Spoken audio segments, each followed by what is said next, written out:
Hello students, welcome to Sanjay public inter college. तो आज आपका हम न्यू चैप्टर स्टार्ट करते हैं। ठीक है, चैप्टर नंबर 9। आपका 2 चैप्टर हम करा चुके हैं पहले, तो आज आपका नेक्स्ट चैप्टर स्टार्ट करेंगे जिसका नाम है वंशागति का आणविक आधार। वंशागति का आणविक आधार, मॉलिक्यूलर बेसिस ऑफ इनहेरिटेंस। ठीक है, पिछले 2 चैप्टर में भी हमने इनहेरिटेंस के बारे में बात की थी, आगे भी अब हम इनहेरिटेंस के बारे में बात करेंगे।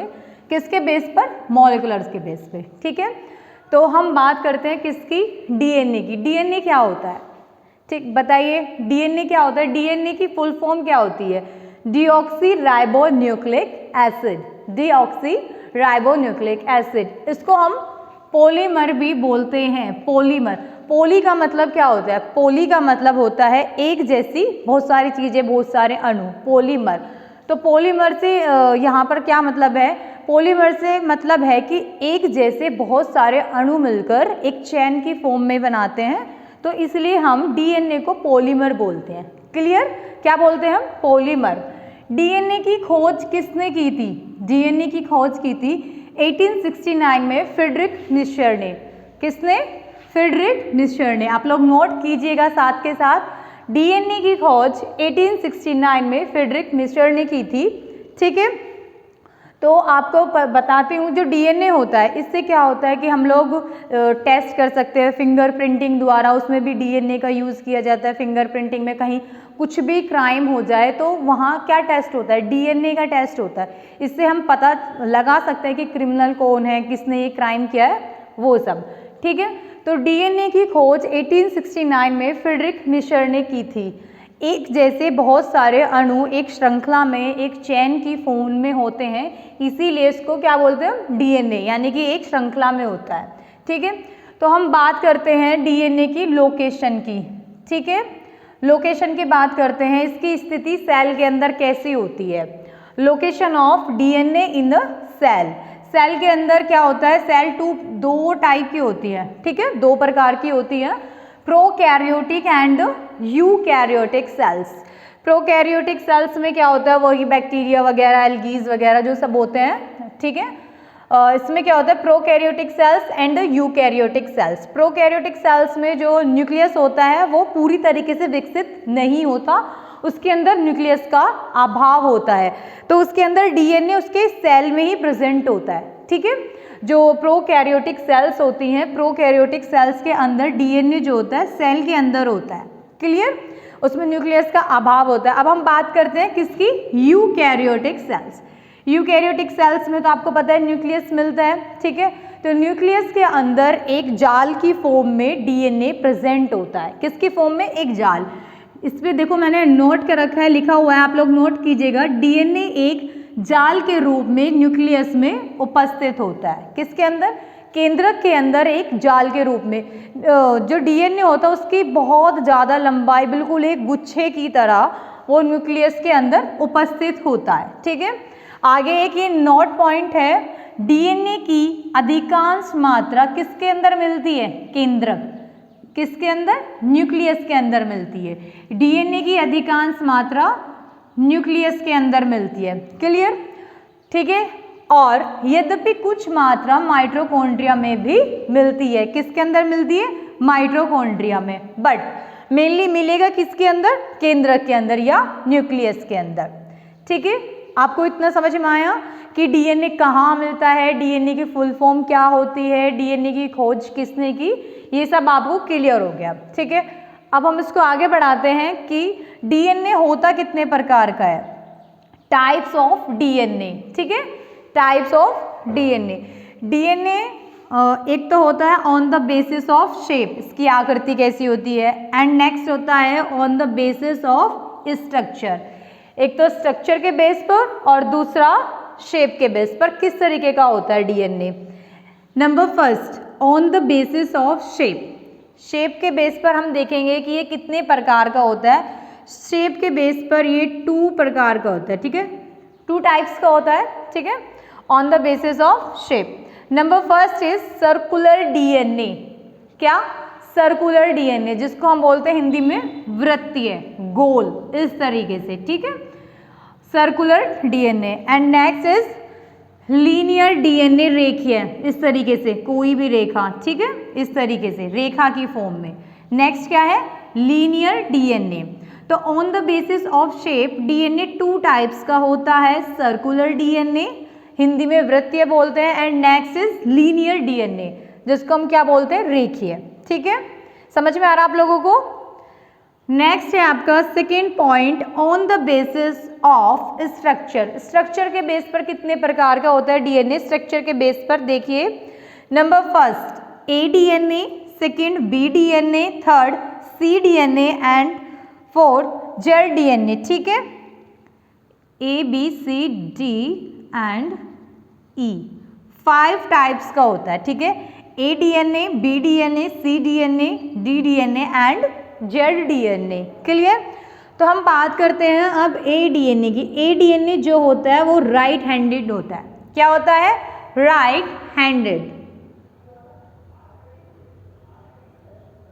राइट हैंडेड मिस होता है क्या, क्लॉकवाइज, जैसे कि घड़ियां होती हैं क्लॉकवाइज। ठीक है, राइट हैंडेड होता है। एंड द नेक्स्ट बात करेंगे हम जेड डीएनए के, जो होता है लेफ्ट हैंडेड, अपोजिट उसका, एंटी क्लॉकवाइज। समझ में आया आपको। तो ये डीएनए की बात हुई कि डीएनए की खोज किसने की है, कितने प्रकार का होता है, कहाँ मिलता है, ये सब आपको आई होप क्लियर हो चुका होगा। ठीक है, तो अब हम आगे चलते हैं। अब हम डीएनए के कुछ कंपोनेंट्स के बारे में बात करेंगे कि डीएनए में क्या क्या कंपोनेंट्स होते हैं। ठीक है, क्या प्रेजेंट होता है डीएनए में, कैसा होता है। नेक्स्ट आपकी हेडिंग है main components of DNA. DNA के कुछ मेन कंपोनेंट्स के बारे में हम बात करेंगे, जिसमें हम बात करते हैं फर्स्ट नाइट्रोजन बेस। ठीक है, number first is nitrogen base. Nitrogen base को फर्दर 2 पार्ट्स में डिवाइड किया जाता है, प्यूरिन, ठीक है, and pyrimidine. Purine and pyrimidine. ठीक है, प्यूरिन फर्दर फिर से डिवाइड होता है adenine and guanine, adenine and guanine. And purine फिर से डिवाइड होता है thymine, cytosine and uracil, thymine, cytosine and uracil. तो ये तो बात हुई किसकी, नाइट्रोजन बेस। नाइट्रोजन बेस आगे 2 पार्ट में डिवाइड हो जाता है, प्यूरिन एंड प्रीमिडिन। प्यूरिन भी आगे 2 पार्ट्स में डिवाइड होता है, adenine and guanine. Pyrimidine divide होता है thymine, cytosine and uracil, 3 parts में डिवाइड होता है। नेक्स्ट हम बात करते हैं किसकी, पेंटोज शुगर। पेंटोज शुगर भी आगे फर्दर 2 पार्ट्स में डिवाइड हुआ, राइबोज शुगर मीन्स आरएनए। ठीक है, राइबोज शुगर ये किस में मिलता है, आरएनए में, एंड डीऑक्सी राइबोज शुगर जो किस में मिलता है, डीएनए में। ठीक है, deoxy ribose sugar. And third component is phosphate group. इसमें क्या प्रेजेंट होते हैं, फॉस्फेट ग्रुप, PO4 भी, फॉस्फेट ग्रुप भी इसमें प्रेजेंट होता है। ठीक है, अब हम बात करेंगे राइबोज शुगर या आरएनए की स्ट्रक्चर के बारे में, एंड डीऑक्सी राइबोज शर्करा या शुगर डीएनए के बारे में। तो इनके स्ट्रक्चर में कुछ ज़्यादा नहीं, बहुत थोड़ा सा एक डिफरेंस होता है, मैं आपको स्ट्रक्चर बताती हूँ। ठीक है, ये इनकी स्ट्रक्चर है। तो इसमें क्या है, इसमें देखो OH OH hydroxyl group, 2 hydroxyl group इसमें प्रेजेंट है, बट डीएनए में क्या होता है, 1 हाइड्रोक्सिल ग्रुप प्रेजेंट होता है। ठीक है, इधर क्या है, 2 हाइड्रोक्सिल ग्रुप प्रेजेंट है और इधर सिर्फ 1 हाइड्रोक्सिल ग्रुप प्रेजेंट है। ये है राइबोज शर्करा और ये डीऑक्सी राइबोज शर्करा, यानी कि ribose sugar and deoxy ribose sugar. ये आरएनए में मिलती है एंड ये डीएनए में मिलती है। सिमिलरली हम आगे अब बात करेंगे इसकी केमिकल स्ट्रक्चर के बारे में। डीएनए के केमिकल स्ट्रक्चर के बारे में हम बात करते हैं। इसके केमिकल स्ट्रक्चर भी सेम होती है। इधर हमने CH2 ग्रुप ऐड किया, इधर OH, ठीक है, इधर 1 हाइड्रोक्सिल ग्रुप और इधर ये 2 हाइड्रोक्सिल ग्रुप। क्लियर। ये है डीएनए की केमिकल स्ट्रक्चर। आपको ये सब कुछ क्लियर हुआ होगा, सब कुछ समझ में आया होगा। मैं फिर से एक बार रिपीट कर देती हूँ इसको, फिर हम आगे बढ़ते हैं। ठीक है, हमने चैप्टर स्टार्ट किया था आपका यही मॉलिक्यूलर बेसिस ऑफ इनहेरिटेंस, जिसमें आज हमने बात की है किसकी, डीएनए की। तो डीएनए की फुल फॉर्म क्या होती है, डीऑक्सी राइबो न्यूक्लिक एसिड। ठीक है, जैसे कि मैं आपको बताऊं रिप्रोडक्शन क्या होता है। रिप्रोडक्शन की जो क्रिया होती है उसमें क्या होता है कि मेल और फीमेल गैमेट्स जो होते हैं वो फ्यूज़ होते हैं। फ्यूज़ होने के बाद फर्टिलाइजेशन हुआ, फर्टिलाइजेशन के बाद क्या हुआ, जाइगोट बना जिससे न्यूबॉर्न बेबी का निर्माण होता है। तो उसमें क्या होता है, ये डीएनए ही पीढ़ी दर पीढ़ी ट्रांसफर होता जाता है। ठीक है, डीएनए जब सेल डिवीजन होता है, जब सेल का डिवीजन होता है उस टाइम डीएनए गुणसूत्र क्रोमोसोम की फॉर्म में कन्वर्ट हो जाता है, खंडों में डिवाइड हो जाता है। किस तरीके से, जैसे मैं आपको पीछे वाला आपका चैप्टर था उसमें मैं आपको बता चुकी, क्रोमोसोम किस तरीके से स्ट्रक्चर होती है ना, पेयर में होते हैं क्रोमोसोम। ठीक है, ये क्या है, क्रोमोसोम।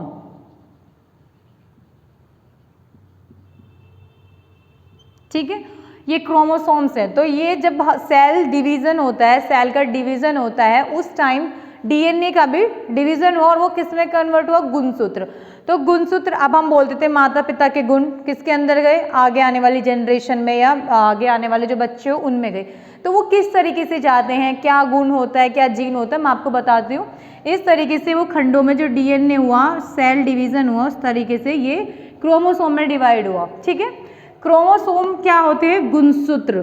ठीक है, इसके आप नाम से ही बता सकते हैं, गुणसूत्र, यानी कि जो गुण को कोड करते हैं, जिनके अंदर क्या होता है, गुण प्रेजेंट होते हैं। अब ये नहीं कि ये गुणसूत्र ट्रांसफर हुए तो गुण हो गए, इनके अंदर भी क्या होता है, जीन होता है। ठीक है, इस तरीके से पॉइंटेड इनके ऊपर क्या प्रेजेंट होती है, जीन। इस तरीके से ये पॉइंटेड जो होता है वो जीन प्रेजेंट होती है। जीन जहाँ प्रेजेंट होती है उसको हम बोलते हैं लोकस, यानी कि लोकेशन वर्ड से ही ये वर्ड आया लोकस। तो ये जहाँ पर प्रेजेंट होती हैं जीन उसको हम बोलते हैं लोकस। तो ये क्या होता है, जो जीन होती हैं ये जीन अपने अंदर गुण कोड करती हैं। ठीक है, जैसे कि किसी के फादर की हाइट लंबी है तो उसके जो बेबी होगा उसकी भी हाइट, तो वो सारे ये जो जीन होती हैं वो ही ये गुणों को कोड करके रखती है, अपने अंदर कोड करके रखती है। फिर ये गुणसूत्र आगे ट्रांसफ़र होते हैं। ठीक है, next generation to next generation इस तरीके से रिपीट होते रहते हैं, आगे ट्रांसफ़र होते हैं। तो ये जीन्स का काम होता है आगे गुणों को ट्रांसफ़र करना। ठीक है, तो आपको समझ में आया क्रोमोसोम क्या होता है, कहाँ से क्रोमोसोम आया, क्या डीएनए, क्या जीन्स है। ठीक है, ये सब आपको क्लियर हुआ। आगे अब हम स्टार्ट करते हैं, आगे शुरू करते हैं। ये आपने नोट किया, इसको आप नोट कीजिएगा साथ के साथ। ठीक है,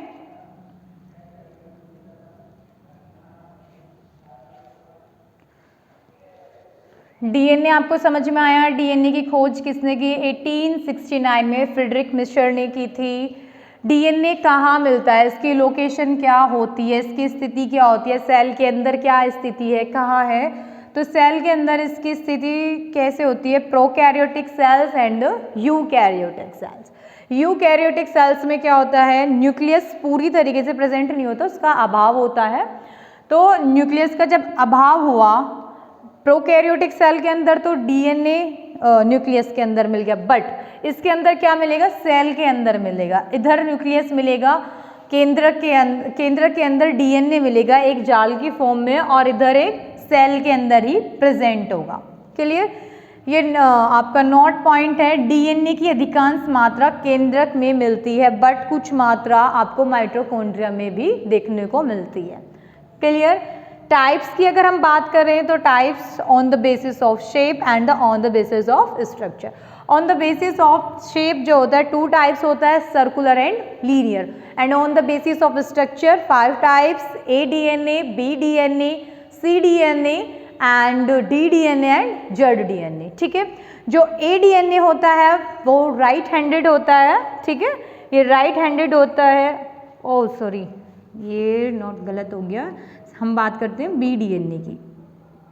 ठीक है, बी डीएनए होता है, बी डीएनए राइट हैंडेड होता है। ठीक है, ए नहीं होता। ठीक है, बी डीएनए जो होता है राइट हैंडेड होता है। क्लियर, मैं फिर से रिपीट कर रही हूँ, ए DNA, B DNA, C DNA, D DNA और जेड डीएनए। ए डीएनए, बी डीएनए जो होता है राइट हैंडेड होता है, क्लॉकवाइज होता है, and Z DNA left handed होता है, एंटी क्लॉकवाइज होता है। आगे इसके कुछ मेन कंपोनेंट्स की हमने बात की थी, नाइट्रोजन बेस, फॉस्फेट शुगर और फॉस्फेट ग्रुप, ठीक है, pentose sugar and phosphate group, ये 3 कंपोनेंट्स जो कि डीएनए में प्रेजेंट होते हैं। नाइट्रोजन बेस 2 पार्ट्स में डिवाइड होता है, purine and pyrimidine, purine adenine and guanine, जैसे कि आपने देखा ना AU या फिर ATGC जो ग्रुप में प्रेजेंट होते हैं वो क्या है, adenine, guanine, pyrimidine, thymine, cytosine and uracil. Pentose sugar, ribose sugar, ठीक है, RNA and deoxyribose sugar DNA। Phosphate group and ये इसके स्ट्रक्चर है जो मैंने राइबोज शुगर की बताई आपको, ribose sugar and deoxyribose sugar, ribose sugar, ठीक है। इनके स्ट्रक्चर में क्या डिफरेंस था कि इधर जो है 2 हाइड्रोक्सिल ग्रुप है और इधर 1 हाइड्रोक्सिल ग्रुप है। And the next is chemical structure of DNA. आप इस सबको नोट कर लेना अपनी कॉपी में, ठीक है, नोट्स प्रिपेयर कर लेना अपने अच्छे से, आपके एग्जाम्स में आपको यही सब काम में आएगा, ठीक है। ये नहीं कि आपने सिर्फ सुन लिया और छोड़ दिया, ये सब आपको नोट करना है, अपने नोट्स अच्छे से प्रिपेयर करने हैं, क्लियर। तो अब हम आगे चलें फिर।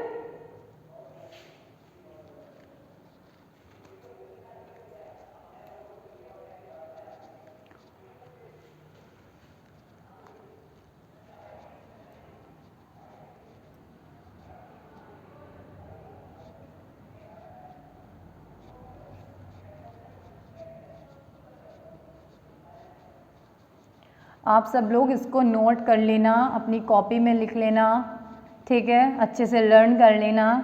ये नहीं है कि वीडियो बनी है और सिर्फ फ़ोन में देखा और उसको छोड़ दिया, ऐसे लर्न नहीं होगा।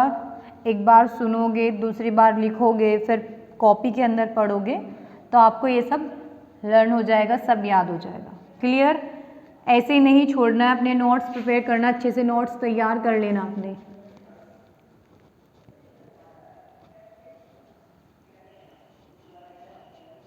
आप लोग नोट्स बना सको इसीलिए आपकी ये क्लासेस चल रही है, ठीक है। तो नोट्स आप सभी को बनाने हैं। लॉकडाउन हटेगा ना तो हम आपकी कॉपी चेक करेंगे, फिर देखेंगे किसी ने बनाए या नहीं बनाए हैं। फिर से ये कुछ रिपीट नहीं होगा, वीडियो में से देख के फिर आप बनाओगे तो फिर आप लोग याद कब करोगे, आपको टाइम ही नहीं मिलेगा, इतना टाइम नहीं है। साथ के साथ देखो, सुनो और लिखते चलो अपनी कॉपी में, ठीक है। अब हम डीएनए के बारे में आगे बात करते हैं, डीएनए के मॉडल के बारे में बात करते हैं। तो डीएनए का मॉडल किसने दिया था? Watson and Crick.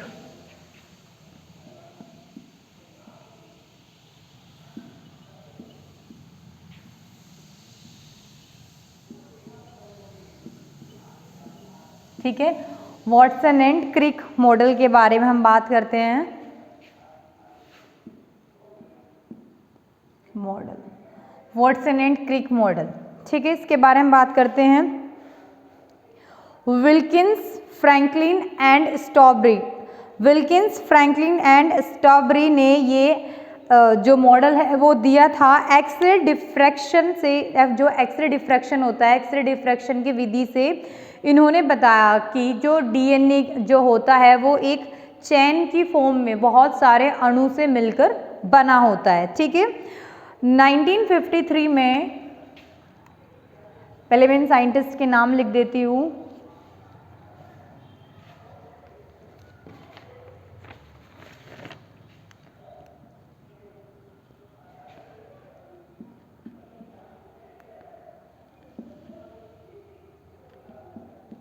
Wilkins, Franklin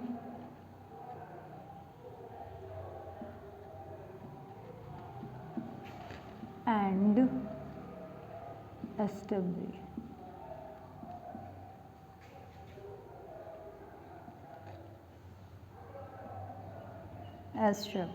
clear. इन्होंने क्या बताया था? इन्होंने एक्सरे डिफ्रैक्शन की विधि से पता लगाया कि डीएनए पॉलीन्यूक्लियोटाइड श्रृंखला परस्पर कुंडलित होती हैं, ठीक है। इस तरीके से आपस में जुड़ी होती है इस तरीके से। डीएनए की स्ट्रक्चर तो आपको पता है ना, इस तरीके से जो दो श्रृंखलाएं होती हैं, एक कुंडलित यानी कि सर्पिलाकार कुंडलित इस फॉर्म में होती हैं, ठीक है। देन 1953 जेडी वॉटसन एंड एफएचसी क्रिक ने डीएनए के अवयवों को व्यवस्थित किया। किसने? जेडी वॉटसन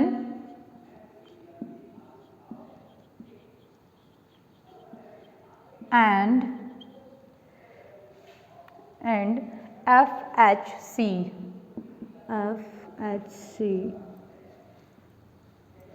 क्रिक। कब? 1953। इन्होंने क्या किया कि डीएनए के अवयवों को इकट्ठा करके, ठीक है, मतलब डीएनए के अवयवों को एक क्रम में व्यवस्थित किया और क्या बनाया? Double helix model. इन्होंने क्या बनाया? Double helix model. Double helix मतलब इस तरीके से दो चैन यानी कि श्रृंखला के फॉर्म में एक डबल हेलिक्स स्ट्रक्चर या इस तरीके का मॉडल का इन्होंने निर्माण किया। इसके लिए इनको 1962 में, कब? 1962 में नोबेल प्राइज भी मिला था।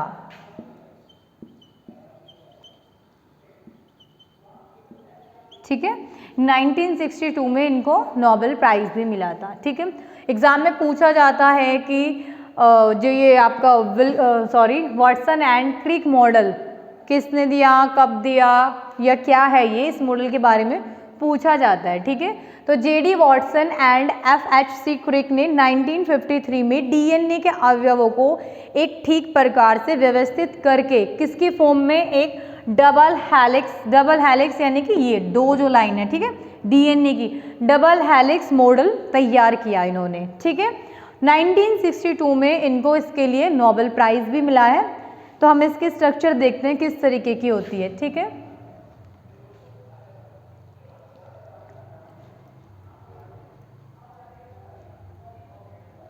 ये तो आपने नोट कर लिया होगा, इसको आप नोट कर लेना, मैं आगे करती हूँ काम। ठीक है, स्ट्रक्चर बनानी मुझे इधर, आप लोग नोट कर लेना इसको।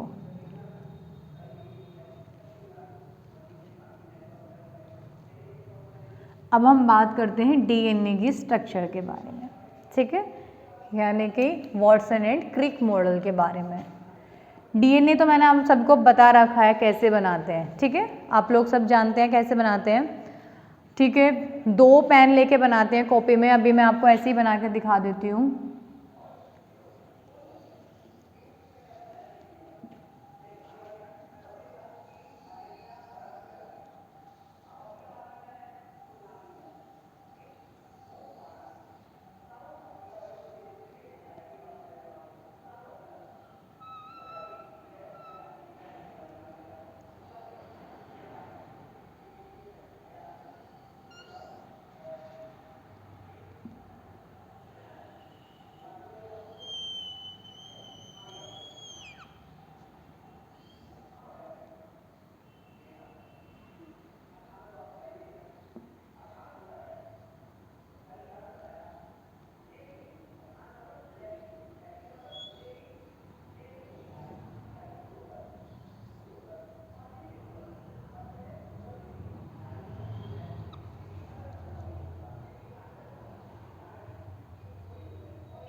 आप लोग भी बनाइएगा अपनी कॉपी में।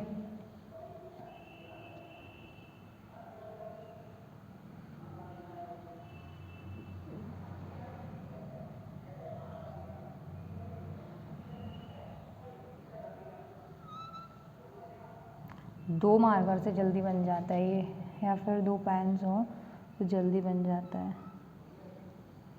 अभी मुझे रिपीट करना पड़ रहा है।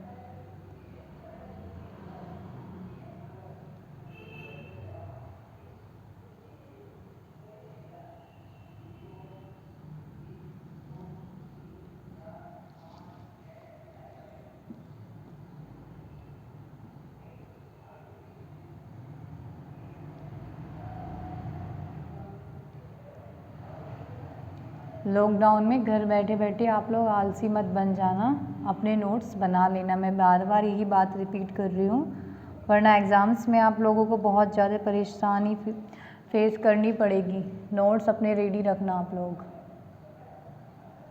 ठीक है।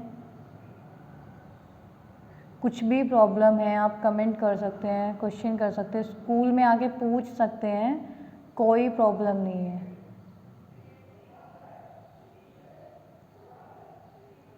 कांटेक्ट कर सकते हैं आप किसी भी टीचर से अपनी प्रॉब्लम का सॉल्यूशन के लिए।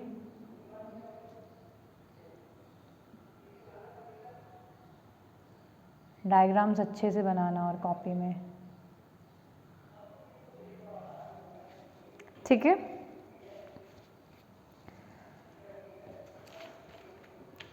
अब हम, ये तो होता है 5 बेस पेयर 5, अरे यार मार्कर को क्या हो गया, 5 और